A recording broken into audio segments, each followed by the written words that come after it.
Hello everybody, it's a rainy day in paradise. This is Lila here. I often get asked how I put my images on fabric. I do have a number of ways. This particular postcard I've just made for a friend. It's from a photograph she took in Ireland, and I've printed this onto silk. The cottage is on silk. So I thought I'd show you how I go about doing that and tell you, first of all, I make up a mixture of fabric fixative, and I use about half a teaspoon of alum and about a teaspoon of washing soda and a couple of drops of fabric softener, and mix up about a cup of hot water. I don't have exact measurements. Then I soak the silk, which is just regular China silk. I soak that in the mixture, and then I hang it to dry on my clothesline. You'll notice it's a bit wrinkled, probably. I will spray it again with either some water or some spray starch and iron it so that it gets those wrinkles out. But anyway, that has a fixative on it. So the next thing I do is I take some freezer paper and I iron my dried silk, which is this, onto the back. I'm just going to do a narrow picture, so I don't want to cover the whole piece of cardstock, which is this, and it's the same size as the printer paper, so this will go through the printer, but I don't want to print the image, the whole piece of and waste silk, so this is what I'm doing, just like that.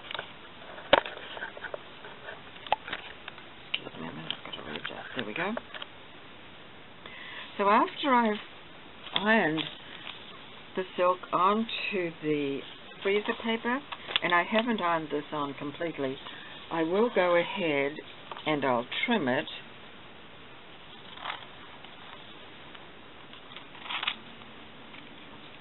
I'll trim it neatly so there are no frayed edges, and then I take a glue stick. And I take a glue stick and I go over the back of this is the paper side, and I glue the paper side all over, pretty much, particularly the corners, and then I will adhere that. I'm not going to do it right now because I've got one I've just done.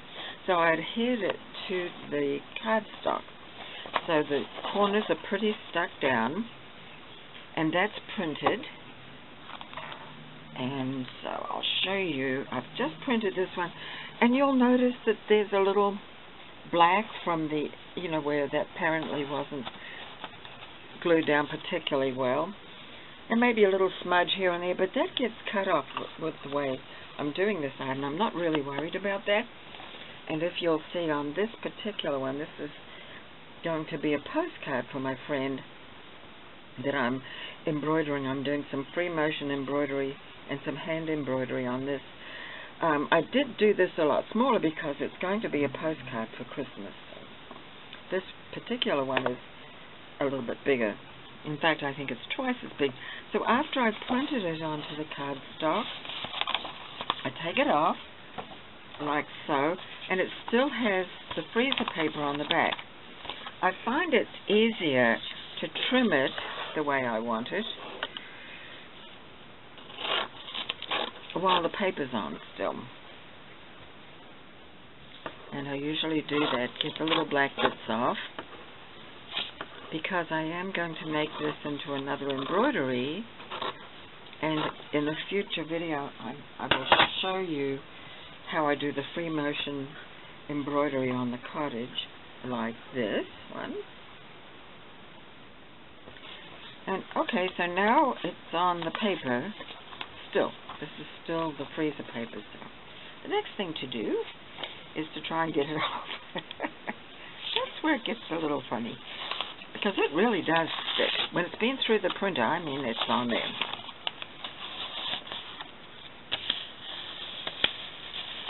There we go. So there it is. And of course, the silk is, being silk, it's very delicate, onto some interfacing, and I usually use like a natural cotton batting or something, and I put it behind there. Occasionally, like in this particular case, I did go ahead and I ironed it on. There we go, there's the back. You can see the back. I did iron it on in this case. If I'm doing a lot of hand embroidery, I may just apply it to the back and not iron it on. But anyway, there's a little idea that I use quite often. I also use the method for cotton fabrics. It works well on silk or cotton, and I hope you have some use out of what the method I'm telling you. It's very much whimsical. It's up to you, and you may have to experiment a little bit. But have a good day. Thanks for watching. Bye-bye.